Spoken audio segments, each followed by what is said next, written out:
Баршаңызға ассалаумағалейкум, каналыма қош келдіңіздер. Бүгін 25 минутта пісетін өте дәмді оңай печеньелар дайындайтын боламыз. Міндетті түрде видеоны соңына дейін қарап, каналыма тіркеліп қоңырауша белгісін басыңыз. Ыдысымызға жұмыртқа, қантымызды саламыз, шым-шым тұз саламыз, шанышқымыздың көмегімен араластырып аламыз. Барлық қоспамыз жақсылап тұрып араласқаннан кейін біз бөлме температурасындағы тұрған сары майымызды саламыз.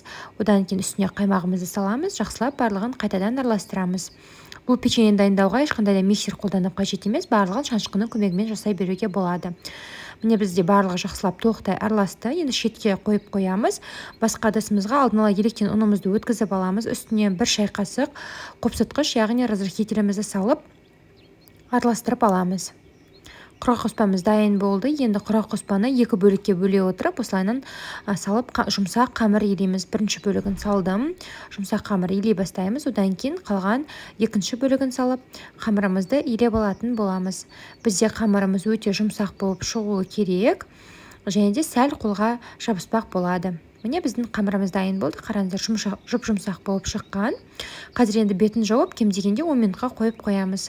10 минут уақытымыз өтті. Енді қазір печеньеміз жасауға кірісеміз. Қамырымыз көріп тұрғандарыңыздай өте жұмсақ. Ортасынан пышақпен теңге бөліп аламыз. Және де әр бөлігін тағы да 2 бөлікке бөліп аламыз. Барлық сонда бізде 4 бөлік қамыр шығуы керек. Сол кезде бізде барлығының формаларын біркелкі жасауға оңай болады. Енді әр бөлігін ұзыншалап қолымызбен созып аламыз. Одан кейін әр бөлігін осылайынан 6 бөлікке кесіп аламыз да дөңгелек шар тәріздес етіп дөңгелетіп шығамыз. Тура осылайынан барлық қамырымызды дөңгелек форма жасап шығамыз. Сонда бізде барлығы 24 дана печенька шығуы керек.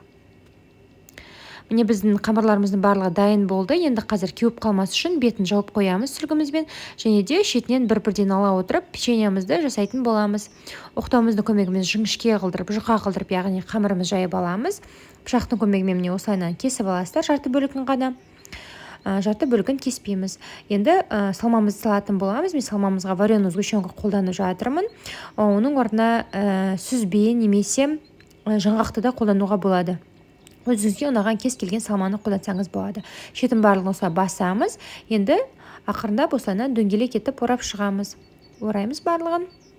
Міне бізде осындай печенька дайын болды. Тура осылайынан барлық қамырымыздан печенька жасап шығамыз. Біздің пешіміздің листына пергамент қағазын төсейміз. Одан кейін сол жерге барлық печеньемізді орналастырып шығамыз. Міндетті түрде менің каналыма тіркеліп алыңыздар. Каналымнан көптеген рецепттерді тегін көре алатын боласыздар. Және де комментарий бөліміне қандай рецепт көргілеріңіз келеді, жаза кетсеңіздер болады. Енді біз барлық печенькаларымыздың үстіне жұмыртқаның сарысын кесочкамыздың көмегімен жағып шығамыз. Алдын ала қызып тұрған пеште 180 градуста 20-25 минут қызарғанша пісіріп аламыз. Міне біздің печенькаларымыздың барлығы пісті. Үстіне қант тұздығы сепсеңіздер болады. Өте дәмді болып шығады. Қазір сізге ортасына бөліп көрсетемін. Жұп-жұмсақ, және де дәмді болып шығады. Ең бастысы өте оңай жасалады. Міндетті түрде каналыма тіркеліп, қоңырауша белгісін басуды ұмытпаңыздар. Келесі кездескенше.